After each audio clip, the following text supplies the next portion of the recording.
Hi, brutal people! Fat pride strikes again, and this time in a form of an enraged plus-size model supposedly defending herself against a body shamer, but it turns out she was bullying him and even committing a crime. But first, be part of the Brutally Honest Army. Subscribe, smash that like button, and follow me on the social media listed below, and let me know what you think. Let's march together. Now it's time to be brutally honest, folks!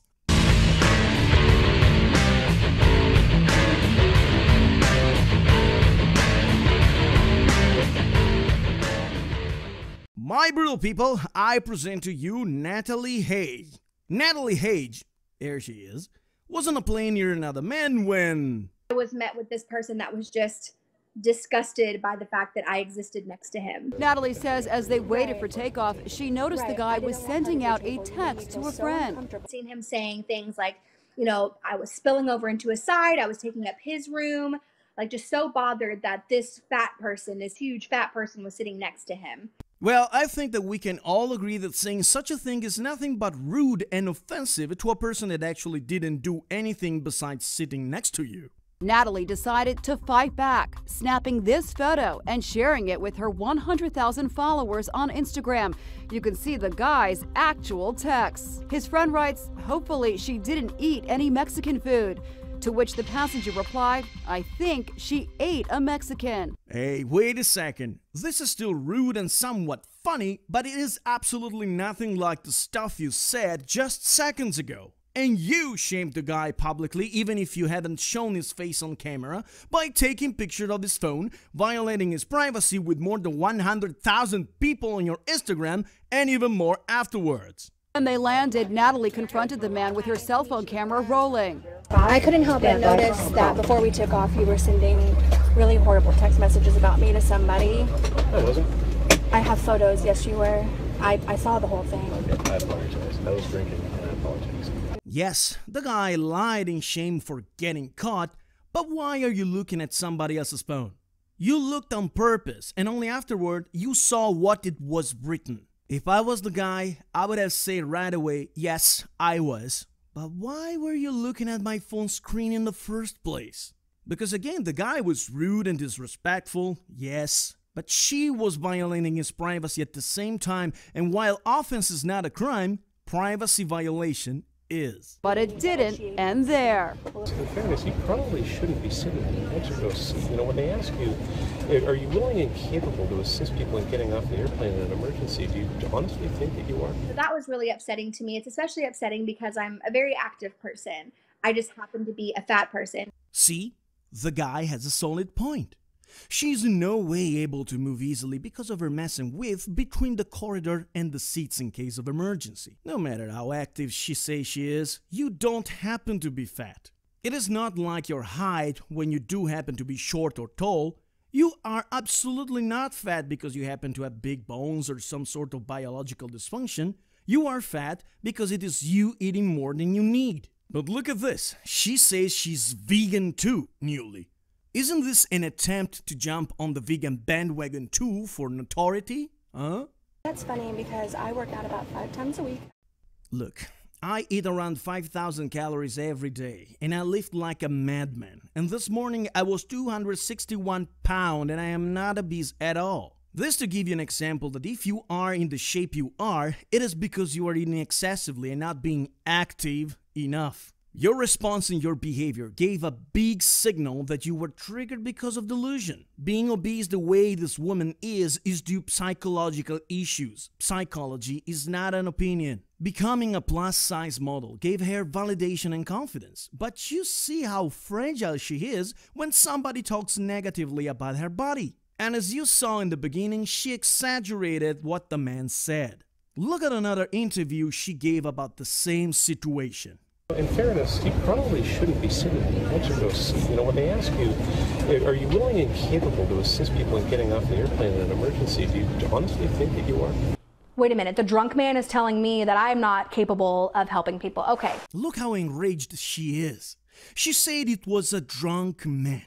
He wasn't drunk. He said he was drinking, and yes, lied about it because he was ashamed, but even if he was drinking, that doesn't mean he was drunk. I can drink a gallon of double malt beer and not even feel tipsy, and I'm not the only one on this planet.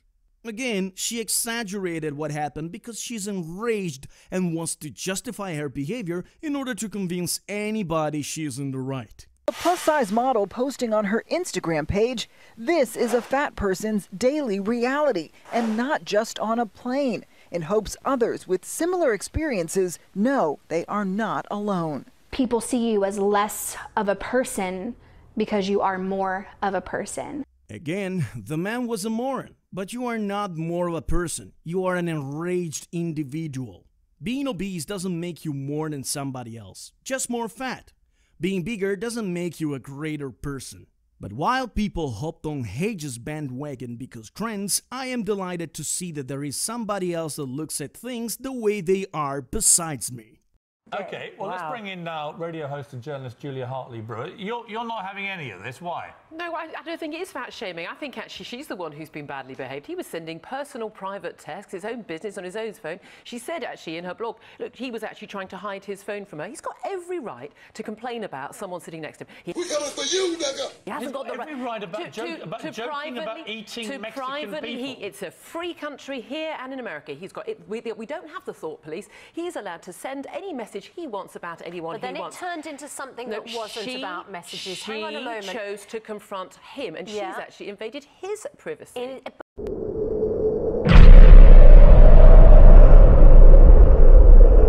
But then he revealed something about himself. It wasn't just private. He actually had an issue with Natalie sitting in an emergency exit seat. Boom! Right on the button.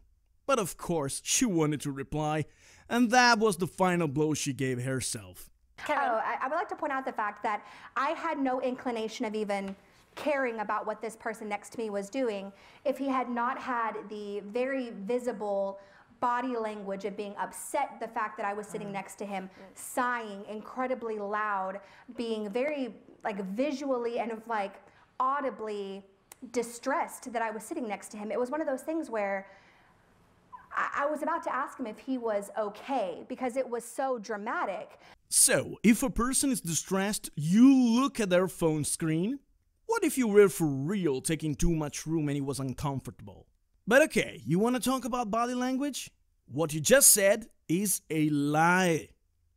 You did have interesting looking what he was typing on his phone, because when you said it, you pointed your illustrator hand on the outside in a dissociative way. And that means you were lying.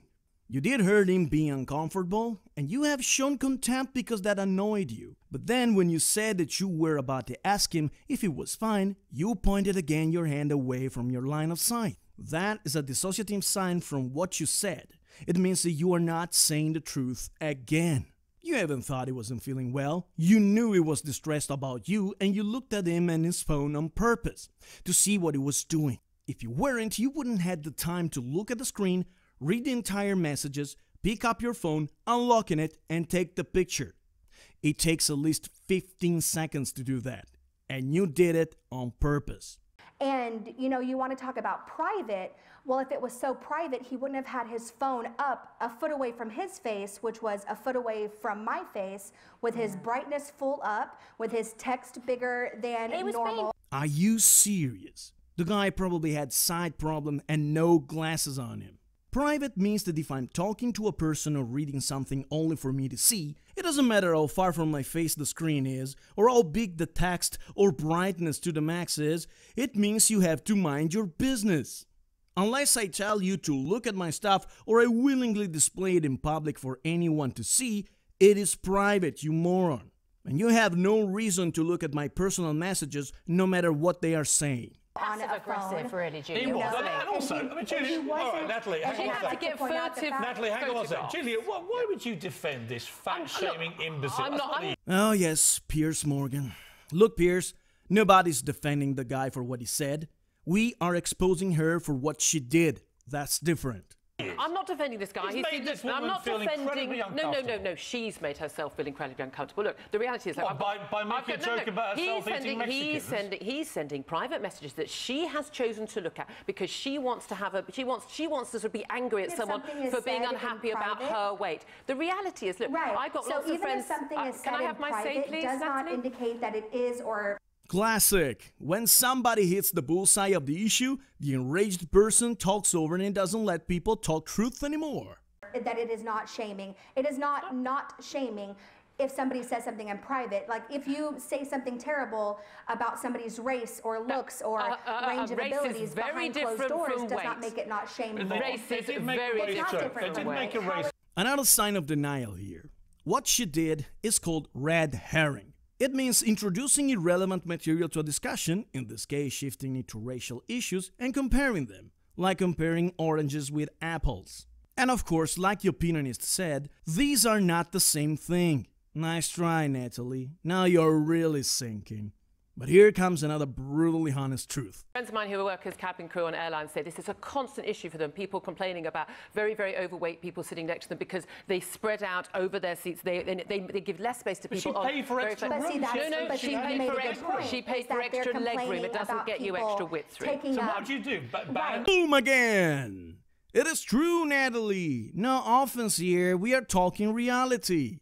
And look how she tries again to talk over the opinionist because she knows she has a point. My argument is that she was infringing his personal privacy when he had every right. And her issue is actually her own issue about her own weight. This notion of fat shaming. We're coming for you, nigga. If someone came up to her in the street and was abusive or shouting at her, or he did that on the plane, then fair enough. That's not what's happened. She has her own issue with her own weight. If you have to buy a bigger airline seat because you don't fit in a normal airline seat, you need to deal with your own weight issues. What about when he says to her, you can't deal with an emergency? But I absolutely do fit the seat, and I was not in his space.